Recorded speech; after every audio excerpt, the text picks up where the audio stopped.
ये परमेश्वर की एक हॉबी है, ये परमेश्वर की एक एक कह लो कि उसकी एक थिंकिंग है कि मैं सबसे छोटों को, सबसे कंगालों को, सबसे निर्बलों को, सबसे कुचले हुओं को, सबसे तुच्छों को चुनूंगा, उन्हें बुलाऊंगा, उन्हें इस्तेमाल करूंगा और उन्हें जो अपने आप को उच्च समझते हैं उनसे भी अधिक ऊंचा करूंगा।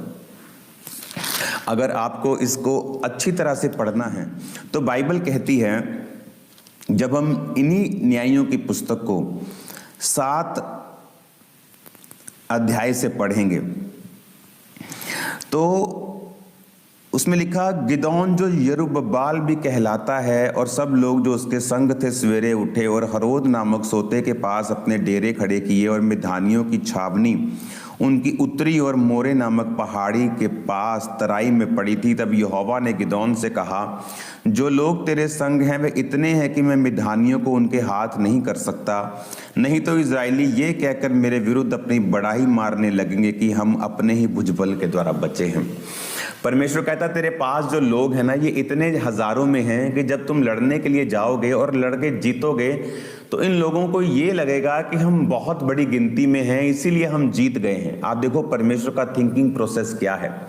इसलिए बाइबल में लिखा है कि आप अगर हम्बल होंगे, आप अगर नम्र होंगे तो परमेश्वर आपको बढ़ाएगा।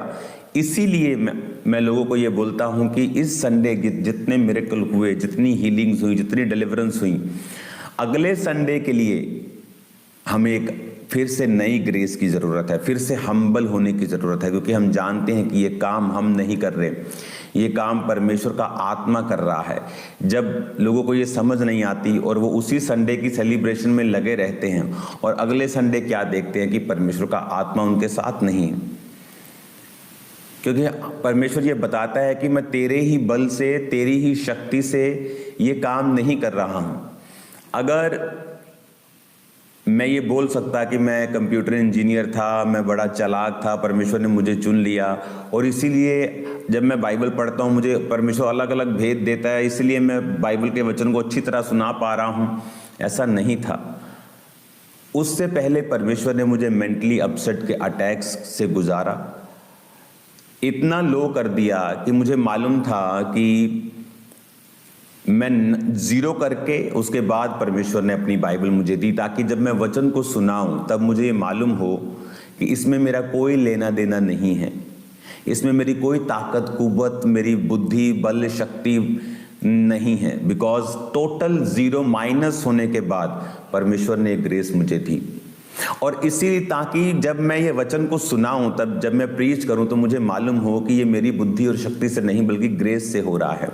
और यहां पर भी परमेश्वर कह रहा था कि इतने लोगों को तू लेके जा रहा है, ये लोग समझेंगे कि अपने भुजबल से ये जीते हैं तो इनको कम कर। तो उसने जाके प्रचार किया कि जो कोई तुम में से डरता हो वापिस चला जाए। 3 आयत में लिखा तो कहता कि 22,000 लोग लौट गए, यानी 32,000 थे और 10,000 रह गए।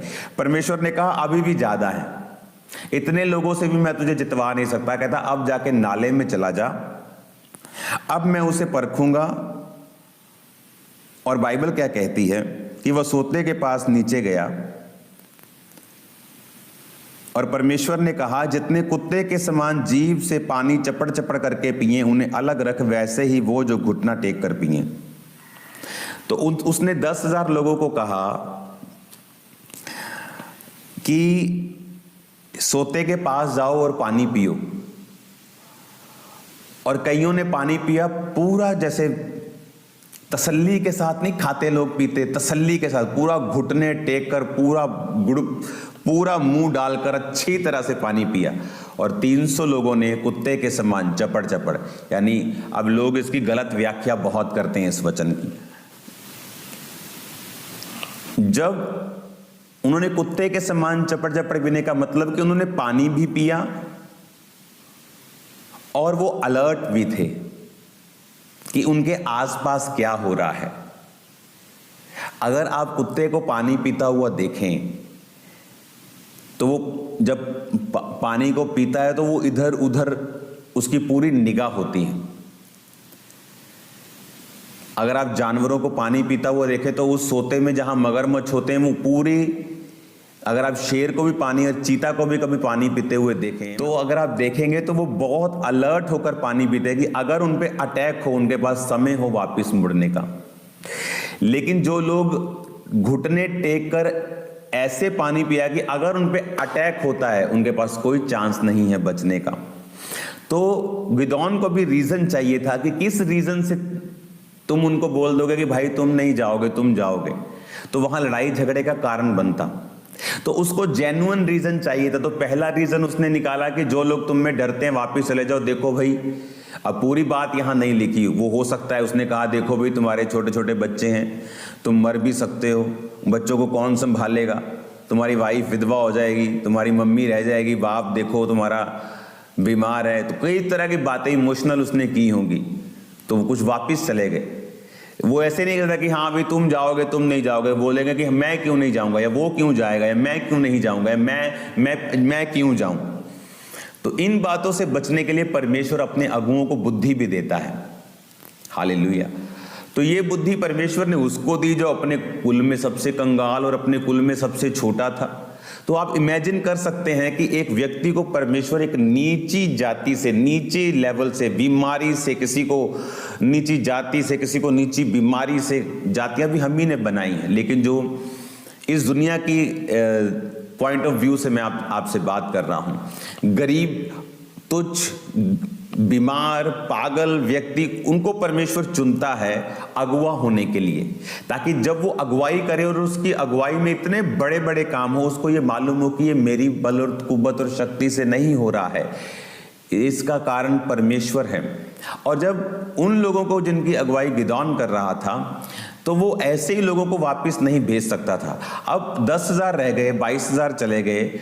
अब 10,000 में भी परमेश्वर कह रहा है ये बहुत ज्यादा, ये लोग समझेंगे कि हमारी बल और ताकत से हम जीते हैं। अब नीचे सोते में ले जाओ और सबको बोलो पानी पियो, और जो घुटने टेक कर पिए, यानी जो आराम से अलर्ट होके बिना किसी अलर्टनेस के पिए, उनको निकाल दे। उनको बोल के तुम अलर्ट नहीं थे, लेकिन जो कुत्ते के समान चपड़ चपड़ पिए, जो इधर भी देख रहे उधर भी देख रहे, पानी भी पी रहे हैं, जो जिनको मालूम है पूरी परिस्थिति का, अटैक के बारे में, उनको चुन। तो वो 300 व्यक्ति निकले।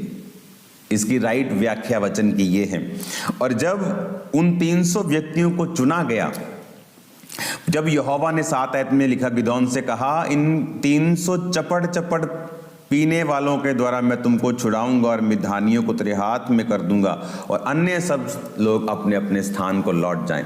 और अब जब इस वचन को हम पढ़ते हैं, इसमें हमें यह समझ आती है कि परमेश्वर ने कहा कि इन 300 जो चपड़ चपड़ करके पानी पी रहे हैं, इनको अलग कर ले। और आगे की अगर आप इनको पढ़ेंगे, स्टडी को अगर आप करेंगे, तो किस तरह से परमेश्वर ने उसको खाली घड़ा दिया, गिदोन ने नरसिंगा दिया, उसने उन्हें अपने घड़े को तोड़ा जाने से पहले। तो ये स्टोरीज आप खुद भी स्टडी करेंगे और खुद भी पढ़ेंगे, ताकि आपको खुद भी बाइबल के साथ जुड़ाव और इसकी महत्वता जो है हमेशा मालूम हो।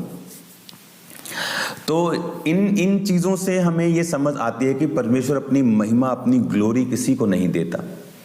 और परमेश्वर, अगर आप तुच्छ हैं, अगर आप रिजेक्टेड हैं, आपके अंदर रिजेक्टेड स्पिरिट है, लोग आपको रिजेक्ट करते रहे हैं, इसका मतलब परमेश्वर आपको एक्सेप्ट करेगा। अगर 4 ने आपको छोड़ा, तो लाखों लोग आने वाले समय में आपको एक्सेप्ट करेंगे। हालेलुया।